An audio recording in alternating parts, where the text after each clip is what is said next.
O nascimento da tragédia ou helenismo e pessimismo. Nietzsche. Seja o que for aquilo que possa estar na base deste livro problemático, deve ter sido uma questão de primeira ordem e máxima atração. Ademais, uma questão profundamente pessoal. Testemunho disso é a época em que surgiu e a despeito da qual surgiu, ou seja, a excitante época da Guerra Franco-Prussiana de 1871. Enquanto o troar da Batalha de Worth se espalhava por sobre a Europa, o cismador de ideias e amigo de enigmas a quem coube a paternidade deste livro, achava-se, algures, em um recanto dos Alpes, muito entretido em cismas e enigmas, e, por consequência, muito preocupado e despreocupado ao mesmo tempo, anotando os seus pensamentos sobre os gregos. Núcleo deste livro bizarro e mal acessível, a que será dedicado este tardio prefácio, ou pós-fácio. Algumas semanas depois, e ele próprio encontrava-se sob os muros de Metz, ainda não liberto dos pontos de interrogação que havia aposto a pretensa sereno-jovialidade dos gregos e da arte grega. Até que, por fim, naquele mês de profunda tensão em que se deliberava sobre a paz de Versalhes, também ele chegou à paz consigo próprio e, lentamente, enquanto convalescia em casa de uma enfermidade contraída em campanha, constatou consigo mesmo, de maneira definitiva, o nascimento da tragédia a partir do espírito da música. Da música? Música e tragédia? Gregos e música de tragédia?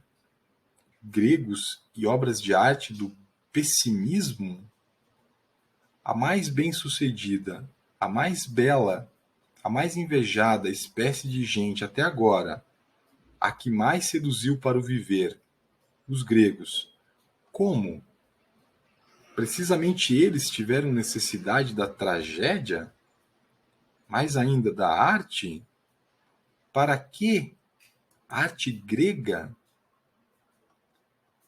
Adivinha-se em que lugar era colocado, com isso, o grande ponto de interrogação sobre o valor da existência.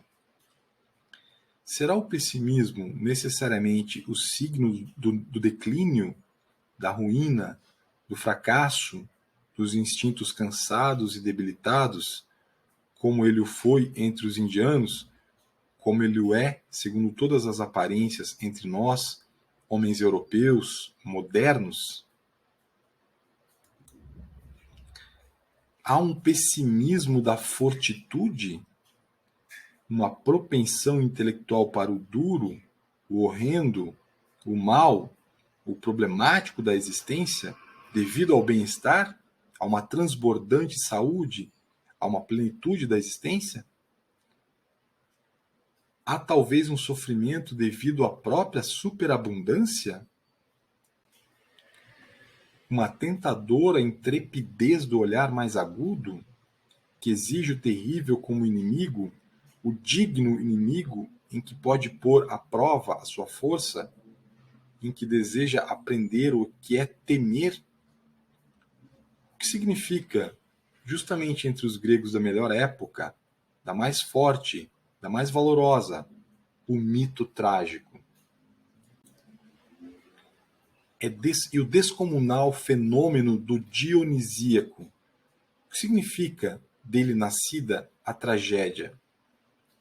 E de outra parte, aquilo de que a tragédia morreu, o socratismo da moral, a dialética, a suficiência e a sereno-jovialidade do homem teórico. Como? Não poderia ser precisamente esse socratismo um signo de declínio, do cansaço, da doença de instintos que se dissolvem anárquicos? É a sereno-jovialidade grega do helenismo posterior tão somente um arrebol do crepúsculo? A vontade epicúrea contra o pessimismo apenas uma precaução do sofredor? E a ciência mesma, a nossa ciência? Sim, o que significa em geral, encarada como sintoma da vida, toda a ciência? Para que, pior ainda, de onde toda a ciência? Como? É a cientificidade talvez apenas um temor e uma escapatória ante o pessimismo? Uma sutil, legítima defesa contra a verdade? E moralmente falando, algo como covardia e falsidade? E amoralmente uma astúcia? Ó Sócrates, Sócrates, foi este porventura o teu segredo?